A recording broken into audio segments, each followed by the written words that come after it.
ಕರಾವಳಿ ಹುಡುಗಿಯಿಂದ ಕಿಚ್ಚ ಸುದೀಪ್ಗೆ ಆವಾಜ್. Big boss ಮನೆಯಲ್ಲಿ ತಾರತಮ್ಯ ಯಾಕೆ ಮಾಡ್ತಾ ಇದ್ದೀರಾ? ನಿಮಗೆ ನಾಚಿಕೆ ಆಗೋದಿಲ್ವಾ ಅಂತ ಮಂಗಳೂರು ಹುಡುಗಿ ಕೇಳಿದ್ದಾರೆ.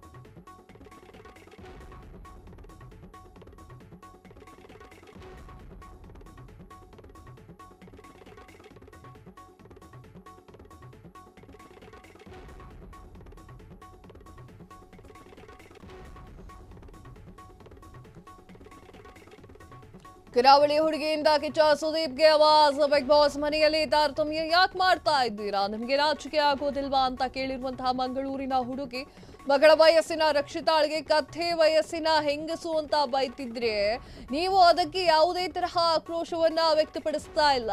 ಶ್ರೀಮಂತ ಸ್ಪರ್ಧಿಗಳಿಗೆ ಒಂದು ನ್ಯಾಯ, ಬಡ ಸ್ಪರ್ಧಿಗಳಿಗೆ ಒಂದು ನ್ಯಾಯನ?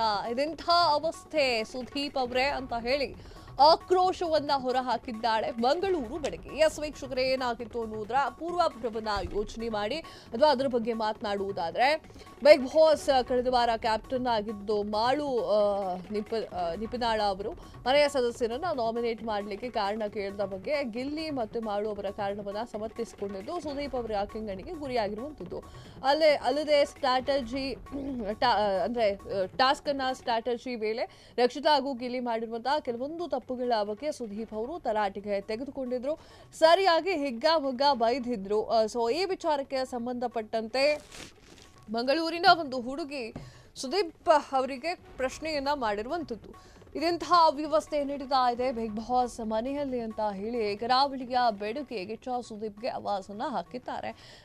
ರಕ್ಷಿತಾ ಶೆಟ್ಟಿ ನಿಮ್ಮ ಮಗಳ ವಯಸ್ಸಿನ ಹುಡುಗಿ, ಆಕೆಯನ್ನ ಕಥೆ ವಯಸ್ಸಿನ ಒಂದು ಹೆಂಗಸು ಅಂತ ಹೇಳಿ ಮನೆಯಲ್ಲಿ ಬೈತಾರೆ. ಅದರ ಬಗ್ಗೆ ನೀವೇನೂ ಕೂಡ ಮಾತನಾಡುವುದಿಲ್ಲ. ಇದು ಎಷ್ಟರ ಮಟ್ಟಿಗೆ ಸರಿ ಅಂತ ಹೇಳಿ ಆಕೆ ವಿಡಿಯೋದಲ್ಲಿ ಕೇಳ್ಕೊಂಡಿರುವಂಥದ್ದು.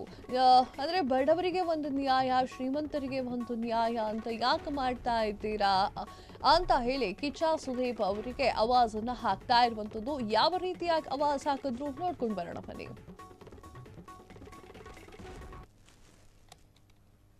ನೇರವಾಗಿ ಸುದೀಪ್ ಅವರಿಗೆ 3 ವಾರದಿಂದ ಅಶ್ವಿನಿ ಗೌಡ ರಕ್ಷಿತನಿಗೆ ಸ್ಲಮ್ ನಿಂದ ಬಂದವಳು, ಅವಳ ಲೆವೆಲ್ಗೆ ನಾವು ಹೋಗಿ ಮಾತಾಡ್ಲಿಕ್ಕೆ ಆಗುದಿಲ್ಲ, ಎಸ್ ಕೆಟಗರಿ, ಇಡಿಯಟ್, ಗಂಡಸರ ಕೈ ಹಿಡ್ಕೊಂಡು ಹೋಗಿ ರೂಮಲ್ಲಿ ಕುತ್ಕೊಂಡು ಮಾತಾಡ್ತಾಳೆ, ಮ್ಯಾನಿಪುಲೇಟ್ ಮಾಡ್ತಾಳೆ ಅಂತೇಳಿ ನಿಮ್ಮದೇ ಮಗಳ ವಯಸ್ಸಾಗಿರ್ಬೋದು ಆ ವಯಸ್ಸಿನ ಹುಡುಗಿಗೆ ಒಂದು ಕತ್ತೆ ಏಜ್ ಆದಂತ ಈ ಹೆಂಗಸು ಹೇಳುವಾಗ ನಿಮ್ಮ ಪಿತ್ತವೇ ನೆತ್ತಿಗೆ ಇರ್ಲಿಲ್ಲ. ಅದು ಯಾಕೆ ನಿಮ್ಮ ಪಿತ್ತ ನೆತ್ತಿಗೆ ಏರ್ಬೇಕಿತ್ತಲ್ಲ? ಆಗ ಯಾಕೆ ನಿಮ್ಮ ವಾಯ್ಸ್ ಆರೋಗೆಂಟ್ ಆಗಿ ಬರ್ಲಿಲ್ಲ? ಆಗ ನಿಮ್ಮ ವಾಯ್ಸ್ ಬಹಳ ಸಾಫ್ಟ್ ಆಗಿತ್ತು. ಅಷ್ಟು ಕೆಟ್ಟದಾಗಿ ಮಾತನಾಡುವಾಗ ರಕ್ಷಿತಾ ಅಂತದೆಂತ ತಪ್ಪು ಮಾಡಿದ್ಲು, ಅಂತದೆಂತ ವಾರ ಇಡೀ ತಪ್ಪು ಮಾಡಿದ್ದಾಳೆ, ಅವಳಿಗೆ ನೀವು ಅಷ್ಟು ಜೋರಾಗಿ ಬೈಲಿಕ್ಕೆ? ನಿಮ್ಮ ಪಿತ್ತ ಅಶ್ವಿನಿ ಗೌಡ 3 ವಾರದಿಂದ ಮಾಡಿದ್ದನ್ನು ರಕ್ಷಿತಾ ಶೆಟ್ಟಿ ಮಾಡ್ಲಿಲ್ಲ. ನಿಮ್ಮ ಪಿತ್ತ ಆಗ ನೆತ್ತಿಗೆ ಇರ್ಲಿಲ್ಲ, ಈಗ ಯಾಕೆ ನೆತ್ತಿಗೆ ಇರುದಿದ್ರೆ? ರಕ್ಷಿತಾ ಬಡವರ ಮನೆ ಮಗಳು, ಅಶ್ವಿನಿ ಗೌಡ ಕೋಟ್ಯಾಧಿಪತಿ. ಸೊ ನೀವು ಎಲ್ಲಿ ಬಕೆಟ್ ಇಡಬೇಕು ಅಲ್ಲಿ ಬಕೆಟ್ ಇಡ್ತೀವಿ. ಸೊ ನಿಮ್ಗೆ ಇಂಥದೇ ಕೆಲಸ ಮಾಡ್ಲಿಕ್ಕಿದ್ರೆ ಶ್ರೀಮಂತರನ್ನೇ ಹಾಕೊಂಡು ಬಿಗ್ ಬಾಸ್ ಮಾಡಿ ಅಲ್ಲ, ಯಾಕೆ ಸುಮ್ಮನೆ ಬಡವರನ್ನೆಲ್ಲ ಕಳಿಸಿ ಈ ರೀತಿಯಾದ ಅವಮಾನವನ್ನು ಮಾಡ್ತೀರಿ? ಅವರೇನು ಅಷ್ಟು ದೊಡ್ಡ ತಪ್ಪು ಮಾಡಿದ್ದಾರೆ? ನೀವು ಇಷ್ಟು ದೊಡ್ಡ ಬೊಬ್ಬೆ ಹೊಡೆದು ಮಾತನಾಡುವಷ್ಟು? 2ನೇ ಪ್ರೋಮೋದಲ್ಲಿ ಜಾನ್ವಿ ಮತ್ತೆ ಅಶ್ವಿನಿ ಅವರಿಗೆ ಬೈಯುವಾಗ ನಿಮ್ಮದು voice very slow and sweet ಉಂಟು. ಬೈತಾ ಇದ್ದೀರಿ, ಅದು ಬೈಯುವ ಹಾಗೆ ಇಲ್ಲ. ರಕ್ಷಿತನಿಗೆ ಫುಲ್ ರಗಡಲ್ಲಿ. ಯಾಕೆ ಬಡವರ ಮಕ್ಕಳ ಜೊತೆಯಲ್ಲಿ ಆಟ ಆಡ್ತೀರ? ನಾಚಿಕೆ ಆಗುದಿಲ್ವಾ ನಿಮ್ಗೆ? ನಿಮ್ಮದೇ ಏಜಿನ ಹುಡುಗಿ, ನಿಮ್ಮದೇ ಮಗಳ ಏಜಿನ ಅದಾಗಿರ್ಬೋದು, ಅವಳಿಗೆ ಅಷ್ಟು ಅಸಹ್ಯವಾಗಿ ಮಾತಾಡುವಾಗ ಸಹ ನಿಮ್ಮ ಟ್ಯೂನ್ ರೈಸ್ ಆಗ್ಲಿಲ್ಲ. ನಿಮ್ಗೆ ಸತ್ಯ ಹೇಳ್ತಾ ನಿಮ್ಗೆ ನಾಚಿಕೆ ಆಗುದಿಲ್ಲ? ನೋಡುದಿಲ್ವಾ ಸೋಷಿಯಲ್ ಮೀಡಿಯಾ ಇಷ್ಟೆಲ್ಲ ಜನರು ಹೇಳ್ತಿದ್ದಾರೆ, ನಿಮ್ಮ ಬುದ್ಧಿಗೆ ಹೋಗುದಿಲ್ವಾ? ನಿಮ್ಮ ಫ್ಯಾನ್ಸ್ ಇಷ್ಟೆಲ್ಲ ಹೇಳ್ತಿದ್ದಾರೆ, ಅದು ಸಹ ನಿಮ್ಮ ಬುದ್ಧಿಗೆ ಹೋಗುದಿಲ್ವಾ? ಯಾಕೆ ನೋಡ್ಬೇಕು ನಾವು ಎಪಿಸೋಡ್? ಇವತ್ತಿನ ಎಪಿಸೋಡ್ ಅನ್ನು ನಾನು ನೋಡ್ತಾ ಇಲ್ಲ, ಅಷ್ಟು ಅಸಹ್ಯವಾಗಿ ಉಂಟು. ಅಷ್ಟು ಅಸಹ್ಯವಾಗಿ 3-4 ವಾರದಿಂದ ಆಡಿದವಳಿಗೆ ಸಪೋರ್ಟ್ ಕೊಡುದಲ್ಲದೆ ಎಂತ ಕರ್ಮದ ಚಪ್ಪಾಳೆ ಕೊಟ್ಟಿದ್ದೀರಿ ಸುದ್ದಿ ಬರ್ತಾನೆ. ಚಪ್ಪಾಳೆ ಕೊಟ್ರೆ ನಿಮ್ಮ ಯೋಗ್ಯತೆ ಅಲ್ಲೇ ಗೊತ್ತಾಗ್ತದೆ. ನನ್ನ ಕ್ವಶನ್ ನೇರವಾಗಿ ಸುದೀಪ್ ಅವರಿಗೆ 3 ವಾರದಿಂದ ಅಶ್ವಿನಿ ಗೌಡ ರಕ್ಷಿತನಿಗೆ ಸ್ಲಮ್ ನಿಂದ ಬಂದವಳು.